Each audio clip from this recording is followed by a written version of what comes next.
اللہ تعالیٰ نے جو نعمتیں دی ہیں اس کی نعمتوں کی شکر گزاری کے دو طریقے ہیں۔ ایک تو یہ ہے کہ زبان سے انسان شکر کرتا رہے، ہر وقت رب کا شکر ادا کرے، یا اللہ تو نے مجھے بے شمار نعمتوں سے نوازا ہے۔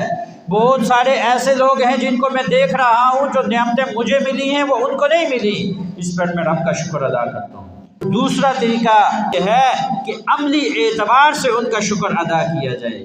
اللہ تعالیٰ نے تمہیں جسم دیا ہے، صحیح سالم ہے، سلامت ہے، تو پھر رب کے سامنے تمہیں سجدہ ریز ہونا چاہیے۔ اگر کسی کو اللہ تعالیٰ نے مال و دولت دیا ہے تو مال و دولت کی شکر گزاری کا طریقہ یہ ہے کہ غریبوں کے اوپر خرچ کرو، محتاجوں کے اوپر خرچ کرو، فقیر لوگوں کو دو، اور جو بیوہ ہیں، یتیم ہیں، ان کے اوپر اپنے مال و دولت کو خرچ کرو، اور اچھے راستوں میں اپنے مال و دولت کو خرچ کرو۔ یہ مال و دولت کی شکر گزاری کا یہ بہترین طریقہ ہے۔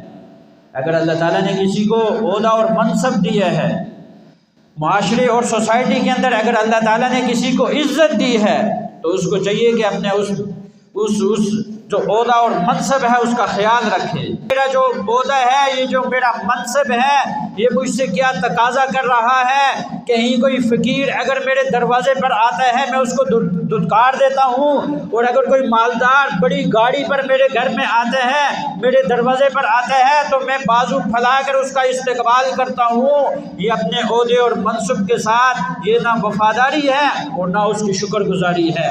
اپنے عہدے اور منصب کے ساتھ شکر گزاری اور وفاداری یہ ہے کہ تمہارے دروازے کے اوپر اگر کوئی فقیر آتا ہے، غریب آتا ہے، اس کے ساتھ بھی تمہارا وہی رویہ ہونا چاہیے جو ایک بڑی گاڑی پر آنے والے کے ساتھ ہوتا ہے۔